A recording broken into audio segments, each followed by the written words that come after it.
DNA कैसा है हमारे पास, किससे मिलकर बना है, न्यूक्लिक एसिड से, और कैसा है, डबल स्टैंडर्ड है, ठीक है, कुछ इस तरह से दिखता है, ठीक है। ये हो गया हमारे पास क्या, ये हमारे पास हो गया डीएनए, ये किसकी बात की हमने बात की डीएनए भाई साहब की, ठीक है। अब नेक्स्ट हम देखने जा रहे हैं क्रोमेटिन।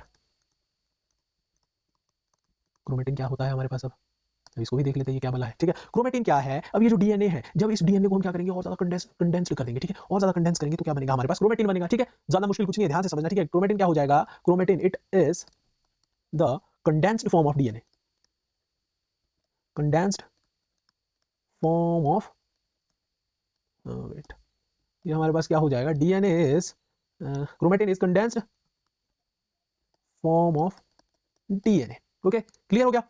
तो ध्यान रखना, जो हमारे पास क्रोमेटिन है, क्रोमेटिन क्या है, क्रोमेटिन है कंडेंस्ड फॉर्म ऑफ डीएनए। इसका मतलब क्या, जो क्रोमेटिन है उसके अंदर डीएनए प्रेजेंट होगा, यस, डीएनए प्रेजेंट होगा किसके अंदर, क्रोमेटिन के अंदर, क्योंकि किसी की कंडेंस्ड फॉर्म को हमने क्रोमेटिन बोला है, और उसके साथ क्या प्रेजेंट होगा, ध्यान रखना, आरएनए भी प्रेजेंट होगा। क्रोमेटिन के अंदर डीएनए भी प्रेजेंट है, आरएनए भी प्रेजेंट है, और सम प्रोटीन्स भी प्रेजेंट होगी, ठीक है, सम प्रोटीन्स भी वहां पर प्रेजेंट होगी, किसके अंदर, डीएनए के अंदर। अब बात करें अगर हम कि ये कौन सी प्रोटीन है भाई, क्या है ये, तो अगर हम इन प्रोटीन्स के नाम की बात करें तो इन प्रोटीन्स का क्या नाम है हमारे पास, जो ध्यान में रखने वाली चीज है वो क्या है, histone protein, histone protein, histone and non histone. देखो दोबारा समझते हैं एक बात के लिए, डीएनए क्या है, डीएनए न्यूक्लिक एसिड से मिलकर बना है, डबल स्ट्रैंडेड है, ठीक है। अब इस डीएनए को हमने क्या कंडेंस किया, जब डीएनए को हमने कंडेंस किया तो क्या बना हमारे पास, क्रोमेटिन बना, ठीक है। तो क्रोमेटिन क्या है, कंडेंस्ड फॉर्म ऑफ डीएनए है, कुछ नहीं है। अब जब हमने देखा कि क्रोमेटिन के अंदर क्या क्या प्रेजेंट है, जब क्रोमेटिन के अंदर क्या प्रेजेंट होगा, डीएनए प्रेजेंट होगा, क्यों, क्योंकि डीएनए की ही कंडेंस्ड फॉर्म को हमने क्या बोला है, क्रोमेटिन बोला है, तो जाहिर सी बात है डीएनए प्रेजेंट होगा क्रोमेटिन के अंदर, उसके साथ साथ आरएनए भी प्रेजेंट होगा, और कुछ प्रोटीन भी प्रेजेंट होगी। अगर हम उन प्रोटीन की नाम की बात करें तो उन प्रोटीन का क्या नाम है, histone protein and non histone protein वहां पर प्रेजेंट होने वाली है। क्लियर हो गया इतना, इसको नोट डाउन कर लो, या फिर आप कमेंट करके नोट्स भी ले सकते हो, ठीक है। तो हम इसको ये कर देते हैं, तो ये इतना क्लियर हो गया, क्या देखा हमने, क्रोमेटिन के अंदर क्या प्रेजेंट होगा, ध्यान रखना हमेशा डीएनए प्रेजेंट होगा और आरएनए भी प्रेजेंट होगा, एंड देयर इज प्रेजेंट, और क्या प्रेजेंट होगा वहां पर, सम प्रोटीन्स, ठीक है। और उन प्रोटीन्स के नाम की बात करें हम तो histone and non histone protein उनको बोला जाएगा, ठीक है। तो डीएनए क्लियर हो गया हमारे पास क्रोमेटिन क्लियर हो गया। अब हम नेक्स्ट करने जा रहे हैं किसके बारे में, क्या बचता है हमारे पास, क्रोमोसोम, कि आखिर क्रोमोसोम क्या है, क्या बचता है हमारे पास, chromosome.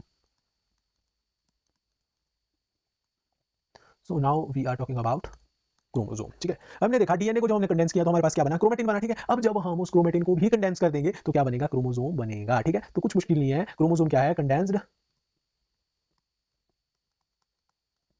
Condensed form of chromatin, clear हुआ। डीएनए था, डीएनए था हमारे पास,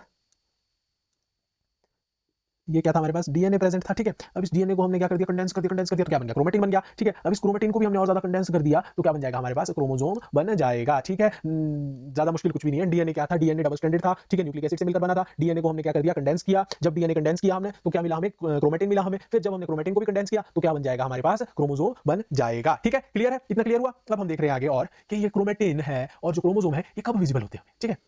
ये एक्स्ट्रा है तो समझ काम आएगा आपके भी। देखो जो हमारे पास क्या है, नॉर्मल सेल होगी हमारे पास, क्या है, नॉर्मल सेल।